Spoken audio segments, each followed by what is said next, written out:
আসসালামু আলাইকুম। আমরা আজকে শিখব কখন আই শব্দটা আমি এবং কখন আই শব্দটা আমার হয়। আমরা জানি উই মানে আমরা, কিন্তু কখন উই মানে আমাদের আবার হয়। আমরা জানি হি মানে সে, কিন্তু হি কখন আবার তার অর্থ প্রকাশ করে। আমরা এক্সাম্পলের মাধ্যমে বিষয়টা বোঝার একটু চেষ্টা করি। আমরা এখানে দেখতে পাইতেছি আই এম আ টিচার, আমি একজন শিক্ষক। তার মানে আমি অর্থ আই অর্থ আমি আছি। দে আর প্লেইং ফুটবল, তারা ফুটবল খেলতেছে। দে অর্থ তারাই আছে, সমস্যা হয়নি। কিন্তু এখানে আসেন আই হ্যাভ আ বাইক, আমার একটি বাইক আছে বা মোটর আছে। কিন্তু আই অর্থ এখানে আবার আমি আছে একটি বাইক, এমন তো বলি না। কেন বলি না? এখানে আবার বলতেছি আমার একটি বাইক আছে। তাহলে এই যে এটা হ্যাভ ভার্ব, এটাকে বলা হয় টু হ্যাভ ভার্ব। এই টু হ্যাভ ভার্ব মানে অর্থাৎ হ্যাভ ভার্ব কয়েকটা, হ্যাভ, হ্যাজ, হ্যাড, হ্যাভিং, মোট চারটা। তার মধ্যে হ্যাভিং এর ব্যবহার দিয়ে কিন্তু আমার অর্থ প্রকাশ তেমন করে না, কিন্তু হ্যাভ, হ্যাজ, হ্যাড দিয়ে অর্থ প্রকাশ করে। আমরা দেখতে পাইতেছি আই হ্যাভ আ বাইক, তাহলে এখানে এই হ্যাভ এখানে আবার মেইন ভার্ব হিসেবে ব্যবহৃত হয়েছে, যার কারণে আই এর অর্থ আমার হয়েছে। I have bought a new bike, আমি একটি নতুন গাড়ি কিনেছি। দেখেন এখানে কিন্তু আমি অর্থ আমি আছে, এখানেও তো হ্যাভ আছে, এখানে হ্যাভ আছে, তাহলে এখানে কেন আমার হইল না? হ্যাঁ, কারেক্ট।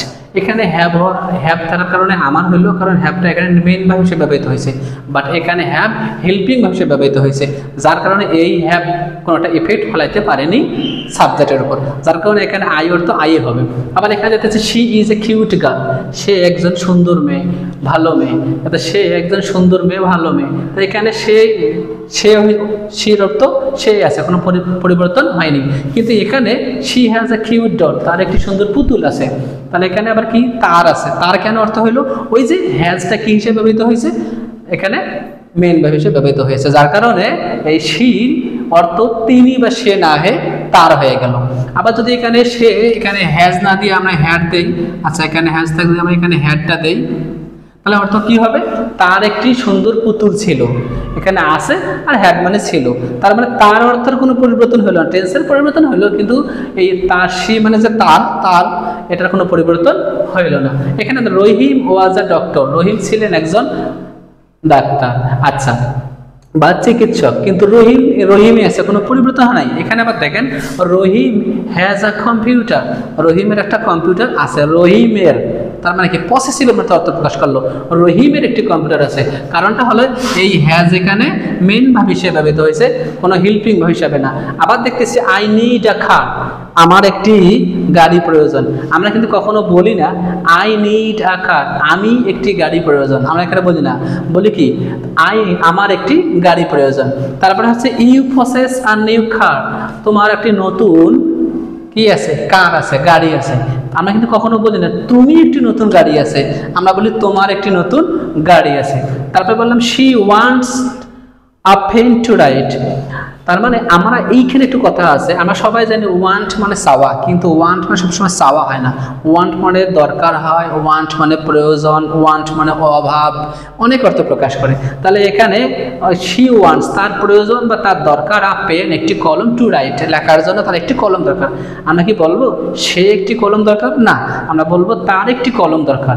তারপরে এখানে দেখতে পেতেছি I think it is good, আমরা অনেকে জানি থিঙ্ক মানে চিন্তা করা, আবার অনেকে বলে থিঙ্ক মানে বস্তু, সেখানে কিন্তু এই কে না থেকে জি থাকে, থিঙ্ক মানে বস্তু, বানানোর অনেকে ভুল করে।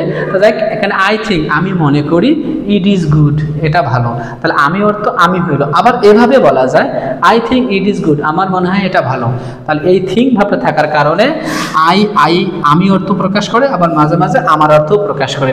তারপরে আই ফিল ভেরি ব্যাড, আমি খারাপ অনুভব করি, না আমার খারাপ লাগতেছে, কোনটা কারেক্ট আপনারাই বলেন?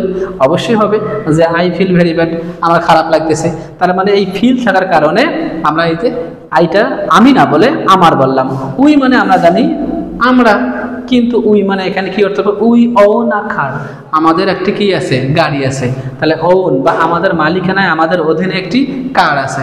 তার মানে এই উই মানে কি আমরা না, উই মানে এখানে আমাদের। তার মানে আমরা বুঝলাম এই যে ভার্বগুলো আন্ডারলাইন করা আছে, এই ভার্বগুলো মেইন ভার্ব হিসেবে ব্যবহৃত হইলে এই যে হ্যাভ, হ্যাজ, হ্যাড এবং এই ভার্বগুলো থাকলে কি হবে, সাবজেক্টটা পসেসিভের মতো অর্থ প্রকাশ করবে। আমরা নেক্সট ক্লাসে শিখব যে আই মানে আমি জানতাম, আজকে শিখলাম আই মানে আমার কখন হয়। আমরা নেক্সট ক্লাসে শিখবো আই মানে আমাকে কখন। আই মানে আমাকে, আবার ইউ মানে তুমি, কিন্তু সেখানে হবে ইউ মানে তোমাকে।